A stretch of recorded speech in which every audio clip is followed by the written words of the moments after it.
Hostia, que no he grabado el vídeo. Hola, queridas enfermas y enfermos.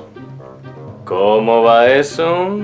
Sabéis que me gusta hablaros sobre la historia del cómic. Últimamente os he contado la creación del sello Vértigo, la creación de la editorial Valiant, pero hoy me toca hablaros del que es mi evento, mi anécdota, mi historia favorita dentro del mundillo. Hoy os voy a hablar de la creación de Image Comics. Image Comics, para los hispanoparlantes. Para esto necesitaré que me acompañéis hacia finales de los 80 y principios de los 90. Como ya os he comentado en alguna ocasión, esta fue una etapa bastante turbulenta. De momento estaban las cosas bien, pero iban a empezar a complicarse. Las dos grandes editoriales, Marvel y DC, ganaban dinero a expuertas. Había ahí escarceos con el cine y la televisión. El merchandising empezaba a crecer.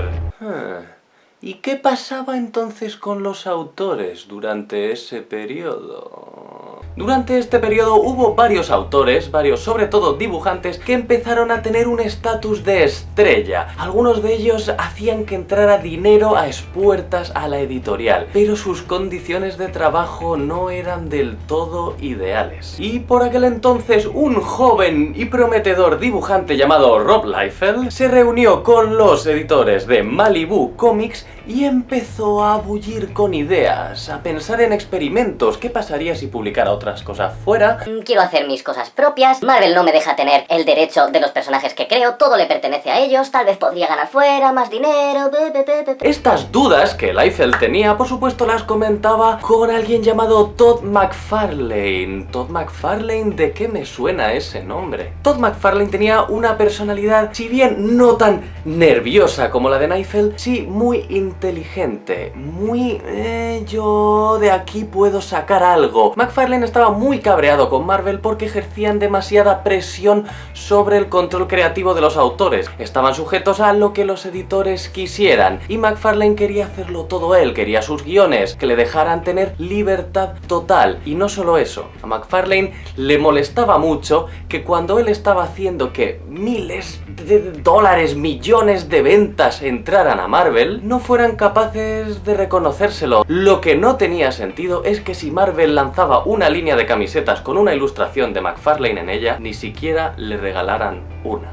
Digamos que Liefeld y McFarlane ya tenían más o menos decidido que querían irse, que querían montar algo, pero ¿qué impacto iban a tener? Y realmente ellos no eran tan importantes para Marvel, seguían teniendo otros dibujantes estrella, pero ¿y si hicieran una fuga general? Jim Valentino, que estaba teniendo mucho éxito con sus Guardianes de la Galaxia, se apuntó a la idea. Marc Silvestri, cuya etapa en Lobezno será siempre recordada, dijo hey, me uno. Wiles Portasio, que en ese momento estaba dibujando Uncanny X-Men, dijo, si os vais me voy. Eric Larsen, el dibujante sustituto de Todd McFarlane en Amazing Spider-Man, también se unió al grupo. ¡Ay, pero eso no era suficiente! Necesitaban un auténtico golpe de efecto. Jim Lee, tenían que convencer al gran Jim Lee, que había batido récords con sus X-Men. Pero Jim Lee es lo que se conoce como The Company Man. Esa persona fiel que solo quiere hacer su trabajo, hacerlo bien, y además le estaban respetando. Pero hay anécdotas. Se comenta que Marvel mandó a varios autores a Nueva York a una subasta de originales. Y he aquí el gran fallo de Marvel, que no fueron capaces de comprar un billete de avión para la mujer de Jim Lee para que le acompañara. Ese fue, dicen, la gota que colmó el vaso y que consiguió que una persona tan fiel a la empresa como era Jim Lee se uniera a la empresa de sus amigotes. Y ojo, no os creáis que McFarlane y Liefeld eran tontos. Antes de marcharse del todo de Marvel, ambos habían asistido como invitados a un programa de televisión que por aquel entonces tenía Stan Lee, donde hablaba de los maestros del cómic y tenía invitados y algunas jóvenes promesas y tal. En una de esas entregas, Todd McFarlane, antes de haber salido de Marvel definitivamente, pero habiendo presentado ya su último guión, introdujo al personaje de Spawn, sin que Stan Lee supiera nada. Rob Liefeld hizo algo muy parecido presentando a uno de sus personajes que nadie sabía aún que sería una de sus creaciones para Image. Pero es que este chavalín incluso había conseguido salir tiempo antes en un anuncio de vaqueros dirigido por Spike Lee. Esta gente estaba empezando a estar en los medios, se estaban convirtiendo en estrellas. Y así ocurrió que 7 dibujantes se plantaron a finales de 1991 en las oficinas del jefazo de Marvel y le dijeron: ¡ja! Marvel se queda de una tacada sin sus 7 dibujantes estrella. Autores que estaban mediatizando el medio, valga la redundancia, que estaban empezando a conseguir el énfasis en sí mismos y no solo en los personajes de una gran empresa. Las acciones de Marvel empezaron a caer. Marvel se ve obligada a conseguir de la noche a la mañana nuevos equipos creativos para sus series más punteras, sobre todo X-Men y Spider-Man. Estos autores habían sido los responsables de 11 de los 12 cómics más vendidos de ese año. En 1990, esta portada del número 1 de Spider-Man de Todd McFarlane había conseguido llegar a los 2 millones de unidades. Este número 1 de X-Force de Rob Liefeld superó ese récord con 5 millones de unidades. Y por supuesto, este famoso número 1 de X-Men de Jim Lee y Chris Claremont batió todos los récords que aún hoy en día siguen imbatidos con 8 millones de ejemplares. Pero pasamos a 1992, el año en el que todos estos artistas fundan Image Comics, bajo las siguientes normas. Primero, Image Comics no será dueña de los derechos de los personajes o de las creaciones, simplemente de su nombre y su logo. Segundo, cada uno de sus socios llevará a cabo una labor independiente. Y tercero, y más importante, los artistas serán dueños de sus creaciones y ninguno de los socios podrá intervenir en ellas de ninguna manera. De entre todos esos socios fundadores, 6 de ellos formaron un estudio independiente. Wells Portasio quedó fuera de estos 6 estudios, ya que por aquel entonces tenía motivos personales. Mientras que Chris Claremont, que habitualmente no suele mencionarse su nombre cuando se habla de Image Comics, estuvo a punto de entrar. Se marchó de Marvel poco después de que lo hicieran estos artistas con la intención de crear una serie para Image. Finalmente se quedó sin dibujante,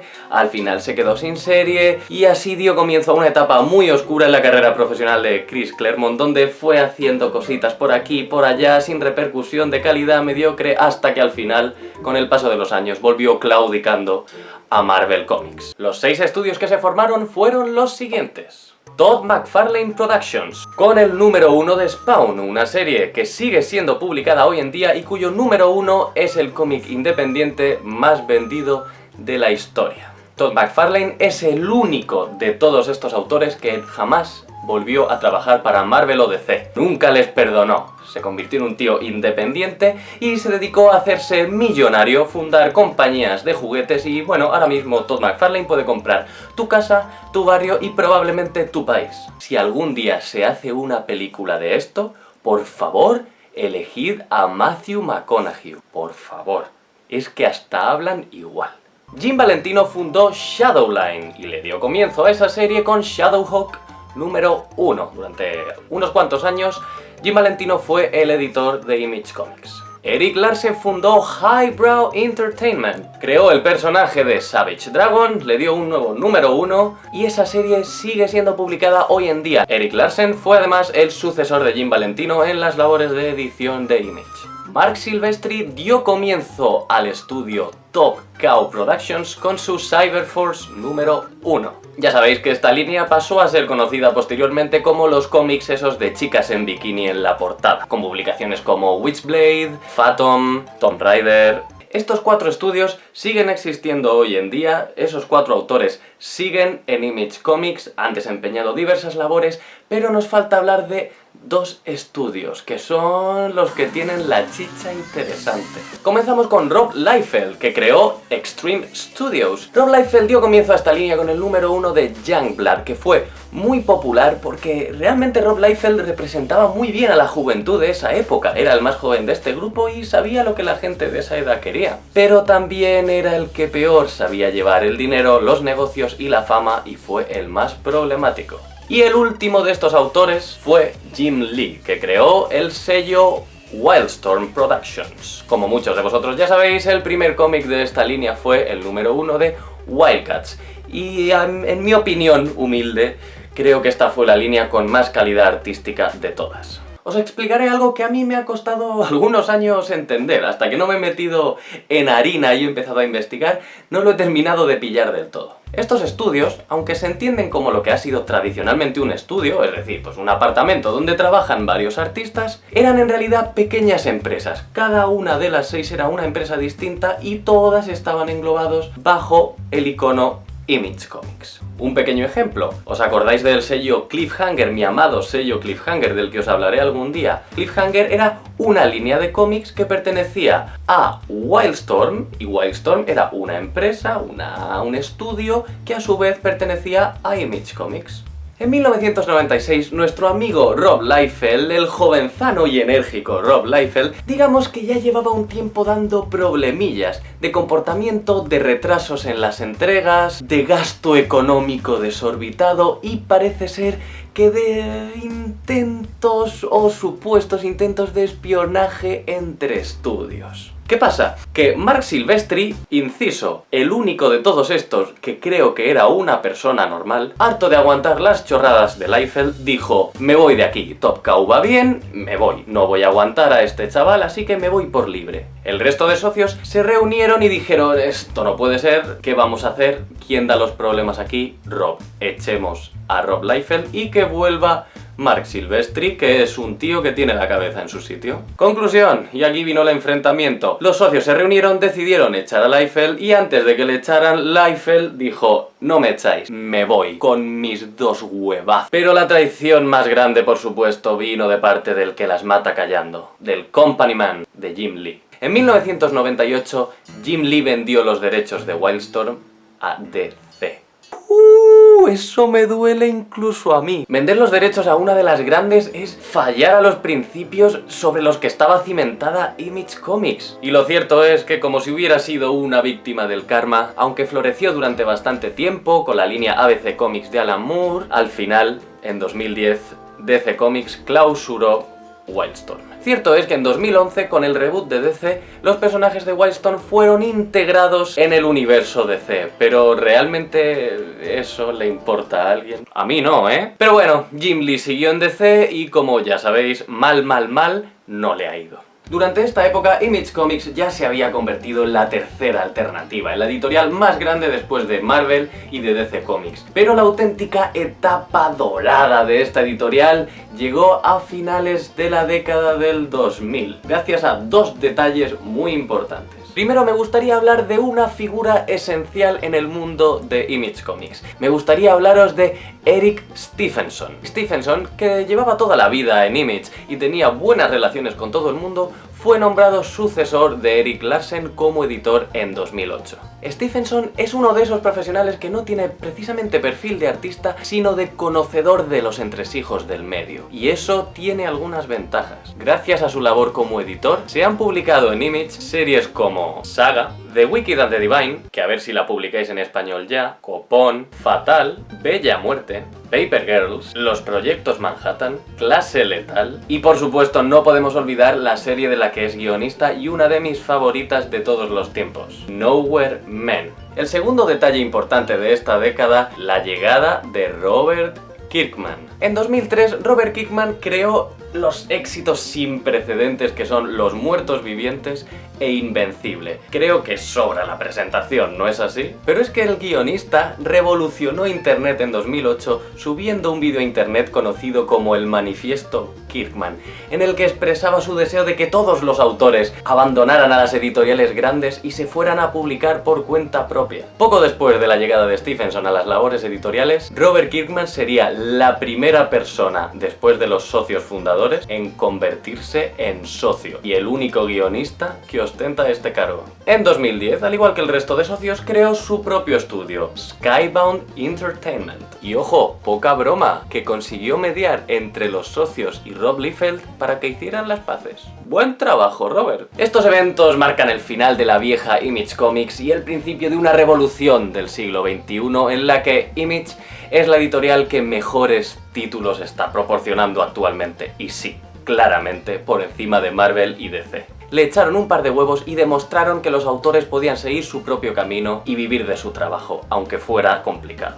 También, por supuesto, una consecuencia fue que las editoriales grandes se vieron obligadas a mejorar las condiciones de trabajo de sus autores. Y así, amigos y amigas, hasta el día de hoy. Hoy en día Image es un referente y muchísimas series importantes que no son específicas de esa editorial han pasado temporalmente por allí, como puede ser Powers, Mad Men, Astro City, Bone... La lista es interminable. Y con esto me despido, amigos y amigas. Espero que os haya gustado. Si queréis más información sobre este tema, os recomiendo que veáis el documental Image Revolution de 2014, que es una maravilla y tiene muchas más anécdotas que estas que os he contado yo, o directamente que vayáis al capítulo 4 del libro Marvel, la historia jamás contada de Sean Howe, porque también está muy bien y te cuentan los entresijos del mundillo.